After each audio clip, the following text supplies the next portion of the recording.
किसको पैरेलल कहेंगे, किसको नेगेटिव वेक्टर कहेंगे, किसको कोप्लानर वेक्टर कहेंगे, या किसको कंकरेंट वेक्टर कहेंगे। ठीक है ना, ये चीज आपने समझ लिया। ठीक है, अब यहां देखो कि जैसे सपोज करो, मेरी बात को ध्यान से समझना कि मैं तुमको एक टर्म्स दूंगा। ठीक है, कि जैसे सपोज कर मेरे पास एक कंटेनर है ऐसा। ठीक है, ये कंटेनर है, इस कंटेनर में समझो, इस कंटेनर में इस तरह से वाटर है। ठीक है, इस कंटेनर में वाटर है ना, इसमें वाटर रखा हुआ है। क्लियर है। अब इसी कंटेनर में मैं क्या कर रहा हूं कि एक पॉट है मेरे पास इस तरह से। ठीक है, इस तरह का एक पॉट है मेरे पास। ठीक है, मिल्क का। ठीक है, मिल्क का एक पॉट है और इसमें मैं मिल्क मिला रहा हूं। ठीक है, अगर मैं ये कहूं कि 3 लीटर जो है मेरे पास क्या है, वाटर, और यहां पे मैं कहूं 1 लीटर मेरे पास मिल्क है। अब ये दोनों को मिक्स करो, तो दोनों को मिक्स करने का मतलब तुम क्या बोलोगे कि वाटर और मिल्क का जो मिक्सचर है, वाटर और मिल्क का जो मिक्सचर है उसकी क्वांटिटी कितनी हो गई, 3 + 1 दैट इज 4 लीटर। ठीक है, 4 लीटर ऐसा बोलेंगे ना कि ये ऐसा हो गया। अब तुमसे कहेगा कि मिक्सचर में से 1 लीटर मुझे दे दो, तो तुम क्या करोगे, 4 लीटर में से 1 लीटर दे दोगे, मिक्सचर में से निकाल दोगे उसको, और फिर क्या बोलोगे उसको। ठीक है ना, ये 4 हो गया, तो 1 लीटर दोगे तो क्या हो जाएगा, 4 - 1 फिर से 3 लीटर हो जाएगा। क्लियर है। अब यही चीज को ऐसे समझो, इसी टर्म्स को, कि अगर मैं तुमसे ऐसा कहूं कि एक ब्लॉक है यहां पे, ये ब्लॉक है। ठीक है, कुछ सपोज करो 10 kg का ब्लॉक है। ठीक है, इस तरफ से एक पर्सन है। ठीक है, यहां पर एक पर्सन है। ठीक है, ये पर्सन समझो ए, ये क्या कर रहा है, इसको इस डायरेक्शन में, ठीक है, इस डायरेक्शन में फोर्स लगा रहा है। F = 10 Newton. ठीक है ना, F = 10 न्यूटन का इस डायरेक्शन में फोर्स लगा रहा है। अब समझो कि एक और पर्सन है। ठीक है, वो भी क्या कर रहा है, इसी डायरेक्शन में अपोजिट इसके F = 10 न्यूटन का फोर्स लगा रहा है। ठीक है, तो दोनों अगर इक्वल फोर्स लगाएंगे तो ये बताओ, ये ब्लॉक क्या हो जाएगा, रेस्ट में रहेगा, मूव करेगा नहीं, है ना, ये मूव नहीं करेगा। बट तुम ध्यान से देखो, अगर ये मूव नहीं कर रहा है, इसको सिंपल अलजेब्रा के टर्म्स में अगर हम कहें, सिंपल अलजेब्रिक टर्म्स में, तो तुम क्या बोलोगे, फोर्स क्या हो रहा है, 10 न्यूटन + 10 न्यूटन मतलब 20 न्यूटन। ठीक है, ये सिंपल अलजेब्रिक टर्म्स हो जाएगा, जो कि हो नहीं रहा है। हो कैसे रहा है कि ये ब्लॉक कहीं मूव ही नहीं कर रहा है इतने फोर्स लगाने के कारण। ठीक है, तो हम क्या बोलेंगे कि दो अपोजिट डायरेक्शन में फोर्स लगने के कारण बॉडी क्या है, रेस्ट में है। ठीक है, और दैट मींस नेट फोर्स क्या मिल रहा है हमको, 0। नेट फोर्स क्या मिल रहा है, 0। कहीं दिक्कत नहीं उठा समझ में, नेट फोर्स क्या मिलेगा इसमें, 0। अगर आप कितनी समझ में आ गई कि 10 न्यूटन का फोर्स लगा रहे, 20 न्यूटन नहीं हो रहा है, ये क्या हो रहा है, इस तरह से, तो इसको कैसे लिखेंगे, तो इसको ऐसे लिखेंगे, देखो F वेक्टर = अब क्या करना पड़ेगा, F1 वेक्टर + F2 वेक्टर। इसको अगर मैं F1 वेक्टर बोलूं, इसको F2 वेक्टर बोलूं, ठीक है ना, तो आप देखो F1 वेक्टर कहां जा रहा है, इस डायरेक्शन में, और F2 वेक्टर कहां जा रहा है, इस डायरेक्शन में। तो तुम देखो, अगर ये आगे जा रहा है, आगे फॉरवर्ड लग रहा है, ये हो गया, तो ये वेक्टर F2 वेक्टर उसका क्या है बताओ, निगेटिव वेक्टर है ना, जिसका मैग्नीट्यूड सेम है बट डायरेक्शन अपोजिट है। अब तुम दोनों की वैल्यू रखोगे तो तुमको कितना मिल जाएगा, 0 वेक्टर। आई बात समझ, फोर्स क्या मिल जाएगा तुमको, 0 मिल जाएगा ना, तो यहां फोर्स 0 मिल जाएगा, मतलब ये बॉडी रेस्ट में है। तो देखो, इसको हम लोग सिंपल अलजेब्रा कहते हैं। ये जो हम लोग करते हैं ये एक्चुअल में क्या होता है, simple algebraic form, algebraic form. ठीक है, बट ये जो जैसे ही है, इसको हम लोग क्या कहते हैं, वेक्टर अलजेब्रा। ये क्या होता है, वेक्टर अलजेब्रा।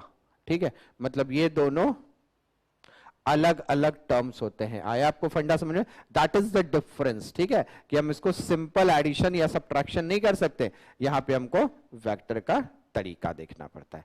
ठीक है, तो अब एडिशन करेंगे कैसे, अगर ऐसा है तो एडिशन करेंगे कैसे, तो मेरी बात को समझना। ठीक है, तो टॉपिक अपन आज स्टार्ट करते हैं, क्या, एडिशन ऑफ वेक्टर। ठीक है, ये आपको समझ में आ गया कि लॉजिक क्या होती है वेक्टर का। ठीक है, अब देखो,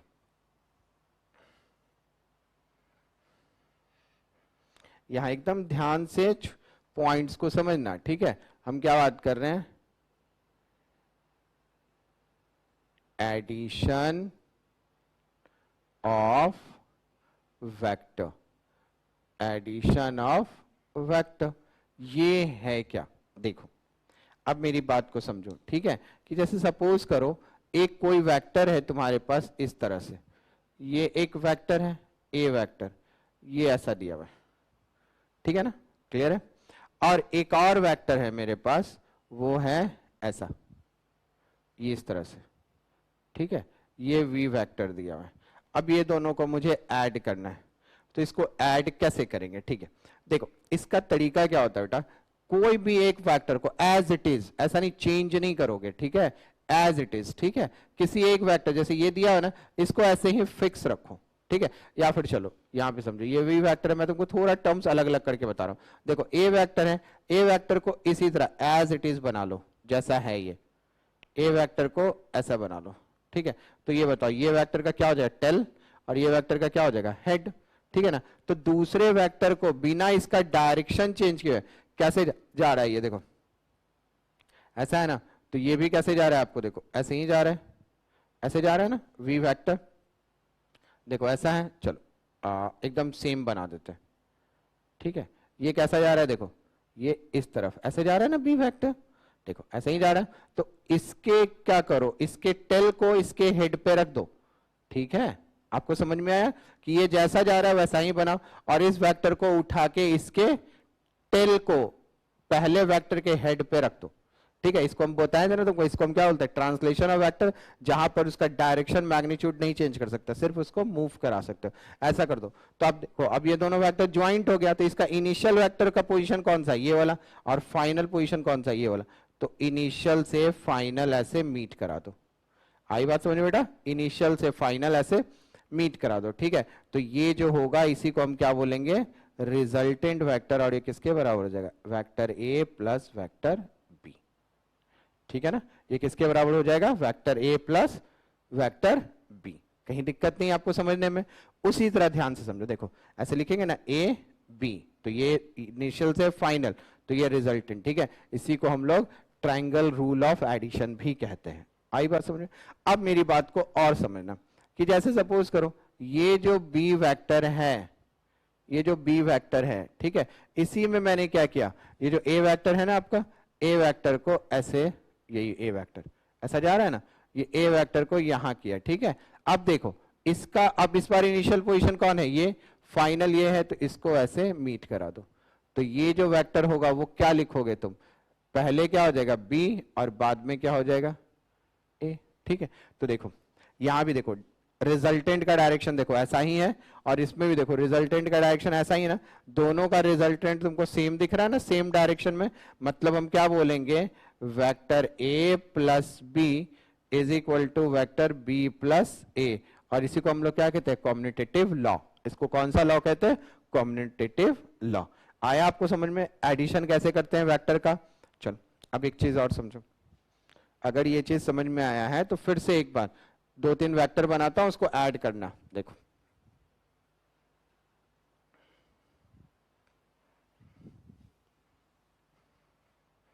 देखो अब वापस से बिठा आते हैं पोजीशन पे, ठीक है। कि मेरे पास पोजीशन क्या है, कि जैसे मेरे पास एक वेक्टर ऐसा दिया हुआ है, ठीक है, this is the A vector, ठीक है ना। दूसरा वेक्टर कैसा दिया है मेरे पास, दूसरा वेक्टर ऐसा दिया है, ये है मेरे पास बी वेक्टर। अब ये दोनों को ऐड करना है, ठीक है। तो क्या करेंगे, देखो अगर मैंने ए वेक्टर को एज इट इज वैसे ही बना रखा है जैसा है ये, ठीक है, और बी वेक्टर को क्या करेंगे, इसके ये जो हेड है ना, हेड पे इसके टेल को लेके आएंगे, हेड पे इसके टेल को लेके आएंगे, ये ऐसा जा रहा है, ये कौन सा वेक्टर है, बी वेक्टर, ठीक है। और इसको ऐसे मीट करा दो इनिशियल से फाइनल। तो देखो ए से बी, तो ये रिजल्टेंट क्या हो गया आपका, ए प्लस बी, इस तरह से, ठीक है। ये तुम्हारा क्या होता है, एडिशन ऑफ वेक्टर, ठीक है। कहीं दिक्कत नहीं इसको समझने में। अब थोड़े टर्म्स को समझो, देखो देखो अब यहां पे तुमको ये टर्म समझ में आ गया। अब हम देखते हैं vector addition of analytical method, ठीक है। अब हमारे पास टर्म्स क्या है, vector addition of analytical method. Analytical method का मतलब जो कोऑर्डिनेट एक्सिस का कंडीशन लेता है, ठीक है ना। देखो अब एनालिटिकल मेथड क्या है वेक्टर एडिशन का, इस टर्म्स को समझना, ठीक है। जैसे मेरी बात को समझो यहाँ पे कि अब ऐसे समझो कि एक वेक्टर बेटा मेरे पास ऐसा है, मैं ऐड करके लिख रहा हूं, ठीक है ना। एक वेक्टर ऐसा है ए वेक्टर, ठीक है, क्लियर है। इसके साथ एक और वेक्टर यहां पर है, ये मैंने ऐसे दूसरा एक वेक्टर बी को ऐड कर दिया, ठीक है। तो बताओ इसका रिजल्टेंट कहां बनाओगे, इस तरह से, ठीक है। ये क्या हो गया इसका रिजल्टेंट, और रिजल्टेंट को क्या बोलोगे ए प्लस बी, ठीक है। अब इसमें देखो इस आर की वैल्यू निकालनी है कि आर का मैग्नीट्यूड क्या होगा और इस वेक्टर का डायरेक्शन क्या होगा। तो मेरी बात समझो, क्या करते हैं हम लोग, थोड़ा सा वेक्टर को इस तरह से आगे पुशअप बढ़ा देते हैं, ठीक है ना। और ये देखो ये जहां मीट किया है ना, इस जगह से एक परपेंडिकुलर इस तरह से ड्रॉ करते हैं। आ रहा है आपको समझ में, ठीक है ना। तो देखो मेरी बात को समझना, ऐसा किया हमने, ठीक है। तो देखो ये क्या हो गया, परपेंडिकुलर ड्रॉ किया, ये थीटा हो गया, इस सॉरी 90 हो गया, ये क्या मान लिया इसको थीटा। चलो अब इन सबको नाम दे देते हैं, इसको लिखते हैं ओ बी एन और ये सी, ऐसा लिखते हैं, ठीक है ना। बी वेक्टर दिया हुआ है तो इसको पी लिख देते हैं, पी, ऐसा है, ठीक है। अब मेरी बात समझो कि अगर तुम ओ एन सी देखोगे तो ये क्या मिलेगा तुमको, एक राइट एंगल ट्राइंगल मिलेगा ना इसमें। ये कैसा दिखेगा आपको, एक राइट एंगल ट्राइंगल की तरह। देखो कहीं दिक्कत है इसको समझने में, नहीं है ना। देखो O N C is a right angle triangle, ठीक है। तो देखो अगर मुझे इसकी वैल्यू निकालनी है कि पी एन डिस कितना होगा और सी एन कितना होगा, तो देखो कैसे निकालोगे। देखो आप ध्यान देना, ये जो ट्राइंगल देख रहे हो ना, देखो मैं एक एक टर्म्स लिखता हूं। जैसे ट्राइंगल क्या है, सी पी एन, ट्राइंगल क्या ले रहे हैं, सी पी एन, ठीक है। इस ट्राइंगल में देखो, ठीक है, अगर इसमें मैं तुमसे पूछूं साइन थीटा, ठीक है, sine theta is equal to क्या होगा, तो देखो साइन थीटा क्या लिखोगे, सी एन है ना, डिवाइड बाय ये वाला सीपी, और सीपी क्या है बी वेक्टर, तो यहां पे क्या लिखेंगे, देखो C N divide by CP है ना, परपेंडिकुलर अपॉन हाइपोटेनस, और सी एन रहने दो आप, और सीपी की वैल्यू कितनी है बी है ना, मैग्नीट्यूड में डालेंगे तो बी, ठीक है। तो C N is equal to क्या हो गया ये बताओ, C N is equal to B sine theta, ऐसा हो गया ना। ये लिखेंगे ना C N is equal to B sine theta, ठीक है। अब उसी तरह देखो, मतलब इसकी वैल्यू मिल गई ना हमको, उसी तरह पी एन की वैल्यू निकालो। अगर इसी में मैंने क्या किया, कॉस थीटा कंसिडर किया, तो देखो कॉस थीटा क्या हो जाएगा बताओ, बेस अपॉन हाइपोटेनस, मतलब P N upon B vector है ना, ऐसा लिखेंगे ना, बोलो ठीक है। तो बताओ P N is equal to क्या हो जाएगा, बी कॉस थीटा, ऐसा लिखेंगे बेटा। कहीं दिक्कत है इसमें, नहीं ना, इतनी बात आपको समझ में आ गई। हमें आर की वैल्यू निकालनी है, मैग्नीट्यूड ऑफ आर कितना होगा, तो देखो यहां पे समझना, देखो मैं ऐसे लिख रहा हूं, right angle triangle, right angle triangle, right angle triangle कौन सा है, देखो राइट एंगल ट्राइंगल हम ऐसे ले रहे हैं, ट्राइंगल सी एन ओ, ठीक है, सी एन ओ। जब भी राइट एंगल ट्राइंगल लेते हैं ना बेटा, तो जो एंगल होता है ना उसको हम क्या रखते हैं, कहां रखते हैं, बीच में, ठीक है। राइट एंगल ट्राइंगल क्या है, सी एन ओ।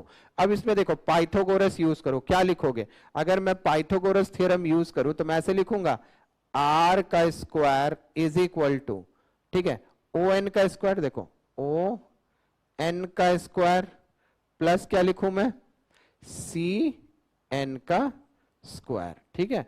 तो R square is equal to क्या हो जाएगा, ओ एन। ओ एन का मतलब बेटा क्या लिख सकते हैं हम, देखो ध्यान देना एक टर्म्स को, ओपी प्लस पी एन का होल स्क्वायर है ना, ओपी में से पी एन ये दोनों ऐड करेंगे तो ओ एन हो जाएगा, और प्लस सी एन को क्या लिखेंगे हम लोग, देखो ये तो सी एन है, ठीक है ना, सी एन स्क्वायर। अब देखो ओपी का मतलब क्या हो गया, ए वेक्टर का मैग्नीट्यूड, और प्लस पीएन का मतलब हमने निकाला है क्या है, बी कॉस थीटा इसका होल स्क्वायर, प्लस सीएन का मतलब क्या हो गया, देखो सीएन का मतलब क्या है, सीएन की वैल्यू निकालिए, कितनी निकाली है, बी साइन थीटा, ऐसा लिखेंगे ना, और इसका होल स्क्वायर। आ रहा है आपको समझ में, ठीक है। अब इसको क्या करो आगे और मैनिपुलेट कर लो, देखो ये क्या हो जाएगा, A square plus B square, है ना, B square cos square theta, ऐसे लिखेंगे बेटा, और यहां पर क्या लिखेंगे बताओ, 2ab कॉस थीटा, ये देखो a प्लस बी के होल स्क्वायर पे ब्रेक किया, और प्लस ये क्या हो जाएगा, b साइन स्क्वायर थीटा, मतलब b square sine square theta, ऐसा लिखोगे। चलो अब इसको थोड़ा इस पोर्शन में कर रहे हैं, ठीक है, एक एक चीज ध्यान से समझना।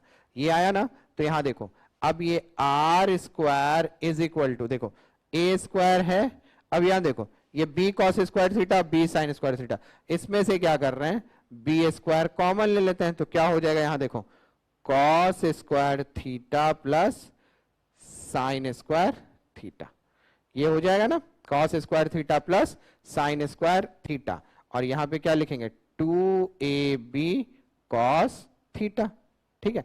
अब यहां देखो R square is equal to, अब क्या हो गया, ए स्क्वायर, और cos square theta plus sine square theta क्या होता है 1, तो A square plus B square plus 2ab cos theta, ठीक है। तो आर इज इक्वल टू क्या हो गया ये बताओ, रूट अंडर लिखेंगे ना, a square plus B square plus 2ab cos theta, और यही क्या हो जाएगा, रिजल्टेंट वेक्टर का मैग्नीट्यूड, इसको क्या बोलेंगे हम, रिजल्टेंट वेक्टर का मैग्नीट्यूड, ठीक है। अब यहां पे समझना, रिजल्टेंट वेक्टर का मैग्नीट्यूड तो निकल गया, अब हमें रिजल्टेंट वेक्टर का डायरेक्शन निकालना है, ठीक है ना।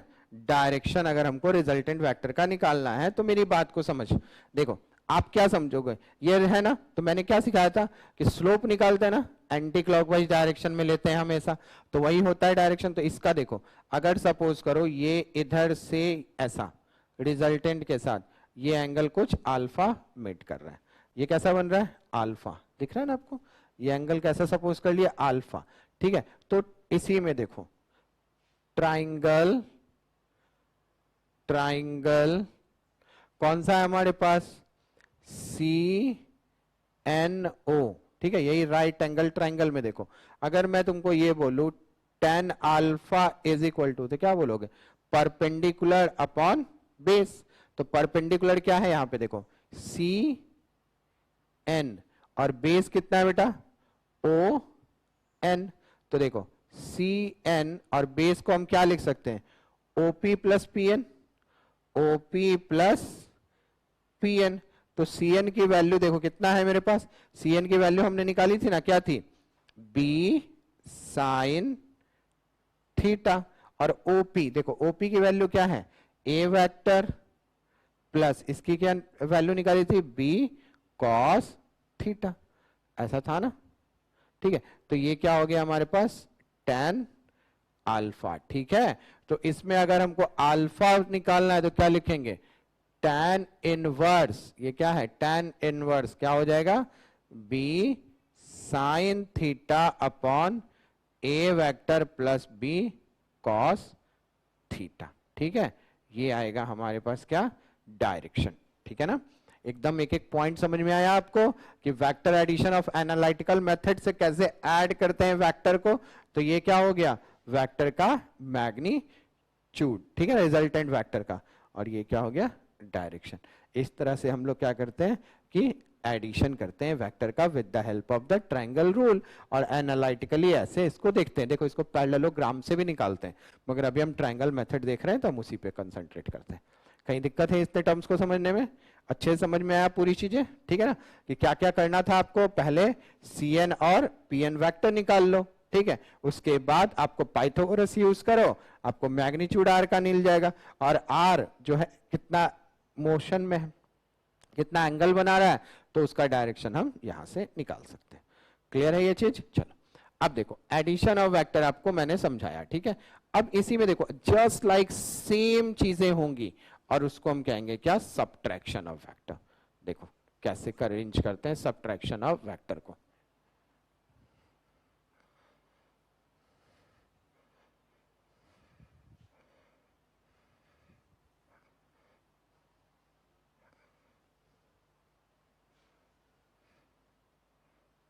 देखो अब हमारे पास क्या है, हम टर्म्स क्या यूज कर रहे हैं, subtraction, subtraction of vector. Subtraction of vector क्या है मेरे पास, देखो ठीक है। सब्ट्रैक्शन ऑफ वेक्टर का मतलब समझना है यहाँ पे, जैसे देखना मेरी बात को एकदम उसी वे में जाओ। ये बेटा मेरे पास वेक्टर ए है, ठीक है, और यहां पर ये बना हुआ है वेक्टर बी, क्लियर है ना, ये वेक्टर बी बना हुआ है। अब देखो इस टर्म्स को मैं एकदम एडिशन आपको समझ में आया तो सब्ट्रैक्शन बहुत इजी है। देखो ए वेक्टर है बी वेक्टर है, ठीक है ना, तो देखो अगर मैंने बी वेक्टर को निगेटिव बी बनाना है मेरे को, ठीक है, बी को क्या करना है, निगेटिव बी बनाना है, तो इसके लिए क्या करते हैं हम लोग, याद करो मैग्नीट्यूड सेम और डायरेक्शन अगर इसका अपोजिट कर दूं इस तरह से, तो ये निगेटिव बी वेक्टर हो जाएगा ना। आपको बताया था ना निगेटिव वेक्टर क्या होता है। अब देखो ए वेक्टर और बी वेक्टर को ऐड कर दो, ये निगेटिव वेक्टर है ना, इसको ऐड कर दो। तो कैसे ऐड करोगे, देखो वेक्टर ए इधर हो जाएगा, ठीक है, और ये वाला वेक्टर मतलब इसके हेड पे क्या करेंगे, इसका टेल रखेंगे, और टेल कैसे रखेंगे ऐसा, तो ये क्या हो गया बी वेक्टर, बट ये क्या निगेटिव बी वेक्टर। अब देखो ऐसा हो गया ना, ये हेड है और यहां से अब देखो इनिशियल पोजीशन ये था, फाइनल पोजीशन ये था, तो इन दोनों को मिला दो, तो ये क्या हो गया रिजल्टेंट। और जैसे तुम ऐड करते थे वैसे ही करो, बट क्या लिखोगे ए प्लस और इसको क्या लिखोगे माइनस बी वेक्टर, तो ये क्या हो गया ए वेक्टर माइनस बी वेक्टर, ये हो गया हमारा क्या सब्ट्रैक्शन। इसको क्या बोलेंगे, सब्ट्रैक्शन ऑफ वेक्टर, ठीक है। जैसे देखो एक टर्म्स और देखो, इस वेक्टर के कंडीशन में अगर मैंने ए वेक्टर को निगेटिव बनाया, तो ए वेक्टर को निगेटिव बनाएंगे तो कैसा हो जाएगा, ये हो जाएगा ना ऐसा, ये इस तरफ आ रहा था, देखो इसका एरो ऐसा था, इसको निगेटिव बनाया। बी वेक्टर को तुम एज इट इज रख दो, बी वेक्टर जैसा है वैसा ही रख दो, तो वी वेक्टर कैसा हो गया इसी तरह से रख दिया, ये हो गया बी वेक्टर, ठीक है। अब देखो इसका इनिशियल और इसका फाइनल पोजीशन ऐसे मीट करा दो, ठीक है ना, ऐसा मीट करा दिया, तो बताओ ये रिजल्टेंट क्या लिखोगे, बताओ यही होगा ना minus A vector plus B vector, that is resultant क्या हो गया हमारे पास B vector minus A vector, ठीक है। देखो आपको समझ में आ रहा है, देखो यहां पे ध्यान से देखना, ये दिख रहा है तुमको रिजल्टेंट, देखो इसका ये इस तरफ जा रहा है रिजल्टेंट, और इसका देखो रिजल्टेंट कहाँ जा रहा है, इसका रिजल्टेंट इस तरफ जा रहा है ना। देखो ये ऐसे जा रहा है, देखो ये ऐसे आ रहा है और ये ऐसे जा रहा है, मतलब दोनों एक दूसरे के क्या है अपोजिट है, ठीक है बस। बट आपको ऑब्वियसली निगेटिव वेक्टर लोगे, आर और आर एक दूसरे के निगेटिव हो जाएंगे, तो आर अगर नीचे से ऐसे जा रहा है तो अब माइनस आर ऊपर से ऐसे जाएगा, ठीक है ना, तो इसको भी हम कहते हैं कॉम्यूटेटिव लॉ। कहीं दिक्कत इसको समझने में, आपको समझ में आया सब्ट्रैक्शन क्या होता है, एडिशन क्या होता है, ठीक है। आगे नेक्स्ट लेक्चर्स में हम इससे रिलेटेड क्वेश्चंस वगैरह करेंगे, ठीक है, छोटे छोटे क्वेश्चन एकदम। देखो मैं बहुत स्मॉल फेजेस में पढ़ा रहा हूं अभी स्टार्टिंग में, कि आप एक एक पॉइंट समझो, और बुक से रिलेट करता हुआ पढ़ा रहा हूं, ठीक है। कई बार बच्चों को लगता है ये बुक से क्यों रिलेट लेके पढ़ा रहा है, तो मैं तुमको इसीलिए क्लियर कर रहा हूं, बुक से इसलिए रिलेट कर दिया बिकॉज आप इस टर्म्स को समझोगे कि बुक्स का लैंग्वेज और टीचर का लैंग्वेज एकदम सेम है, मिल रहा है आपको, और आप रिवीजन जब बैठोगे तो करोगे, क्योंकि न्यूमेरिकल्स में बुक के ही लैंग्वेज पढ़ने हैं आपको, तो थोड़ा यूज टू हो जाओ। क्योंकि देखो मैं तुमको हमेशा बताता हूं कि जो बच्चे का क्वालिफाई नहीं करते ना जेई, उसका रीजन क्या होता है कि उनको क्वेश्चन रीड करने में बहुत टाइम लगता है, क्वेश्चन को समझने में बहुत टाइम लग जाता है, ठीक है। तो इसीलिए मैं तुमको स्टार्टिंग से ही बुक को और तुमको को रिलेट कर रहा हूं, ठीक है, ताकि तुमको बुक के लैंग्वेज बहुत आसानी से समझ में आए और रीडिंग में प्रॉब्लम नहीं हो, और हम बहुत इजी वे में क्वेश्चन को समझें, ठीक है। तो इसको हम क्या बोलते हैं सब्ट्रैक्शन ऑफ वेक्टर, इससे पहले हमने क्या बोला था एडिशन ऑफ वेक्टर, ठीक है। तो नेक्स्ट लेक्चर्स में इसके आगे का डेरिवेशंस वगैरह देखेंगे, ठीक है।